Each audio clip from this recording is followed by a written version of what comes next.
Kaya naman mga ka-MB, ngayong araw na ito ay meron tayong ipinagdiriwang. Oo, mga ka-MB, dahil World Food Day 2025.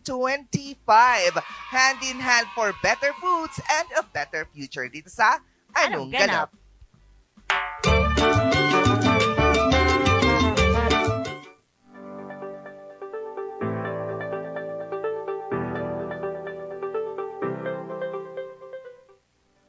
Did you know na sa kabila ng dami ng pagkain sa buong mundo, marami pa rin nagugutom? Kaya naman, tuwing October 16, ipinagdiriwang natin ang World Food Day. Isang araw para magkaisa at magsanib pwersa para sa isang mas masustansya at mas sustainable na kinabukasan. Ang tema ngayong taon, Hand in Hand for Better Foods and a Better Future. Ibig sabihin nito, kailangan nating magtulungan mula sa gobyerno, mga organisasyon, komunidad, at bawat isa sa atin. Para matiyak na ang lahat ay may access sa mas masustansya at mas abot kayang pagkain. Sa Pilipinas, ang pagkain ay hindi lang sustansya.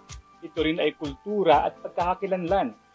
Mula sa adobo hanggang sa sinigang, bawat putahe ay may kwento. Pero sa kabila ng yaman ng ating mga pagkain, marami pa rin kababayan natin ang nahihirapang makuha ang kanilang karapat-dapat na pagkain. Kaya naman, ang World Food Day ay paalala na ang pagkain ay karapatang pantao. Hindi lang ito pribilehyo. Ito ay karapatan ng bawat isa, lalo na ng mga bata, kababaihan at mga magsasaka na siyang nagpapakain sa atin. Alam mo ba na sa kabila ng sapat na produksyon ng pagkain sa buong mundo, mayroong 733 milyong tao ang nakararanas ng gutom.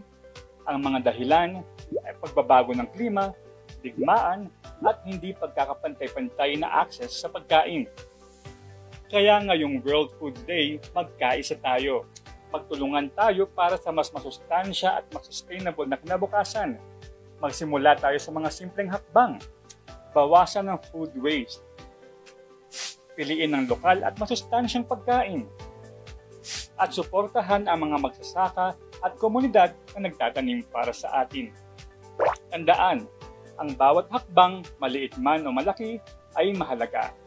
Magkaisa tayo para sa mas masustansya at mas sustainable na kinabukasan. Hand in hand para sa mas magandang bukas. Happy World Food Day! Hand in hand for better foods and better future. Yes. Ganyan talagang ginagawa. Alam mo kung ba para kanino talaga itong temang to? Para sa Pilipino. Alam mo kung bakit? Hand in hand. Yan yung kamayan. Oo, talaga. Naalala ko tuloy na naman yung sagot ni Gloria Diaz noon. Oo, tinanong kasi siya sa casual interview. Yes. I heard that Filipinos eat with their hand. Ang sagot niya, why? Do you eat with your feet? Sabi niya. Oo, diba? may point. Ga. Yes. Pero grabe, ganun pala. Well, marami, kahit man pinagdiriwang talaga natin yung World Food Day ngayon, marami pa rin talaga ng Filipino, especially mga bata, ang hindi nakakatanggap or nakaka-receive ng mga tamang nutrisyon and even mga pagkain. Yeah. Although hindi lang naman dito, kasi marami namang third world country.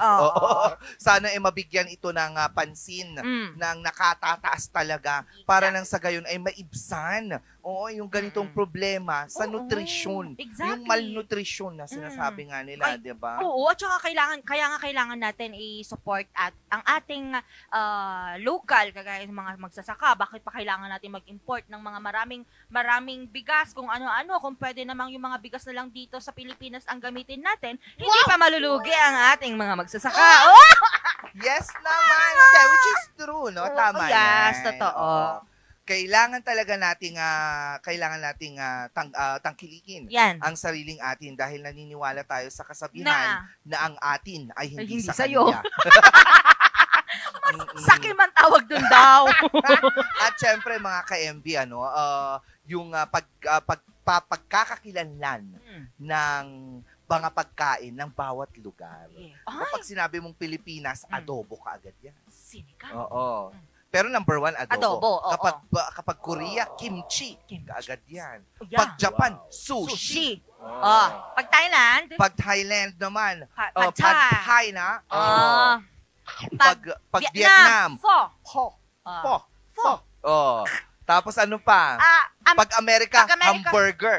Pizza. Ganon. Diba? Hamburger and fries. Price. Sabing ganon. Sa UK. Sa UK, fish and chips. Wow. Ah. So, Grace. Ha? Grace.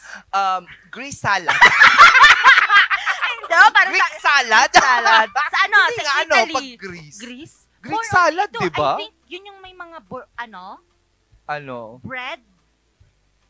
Pita? Yeah, no. Sa India? Ang India, Masala. mas butter Hindi, yung chicken. hindi. Ah.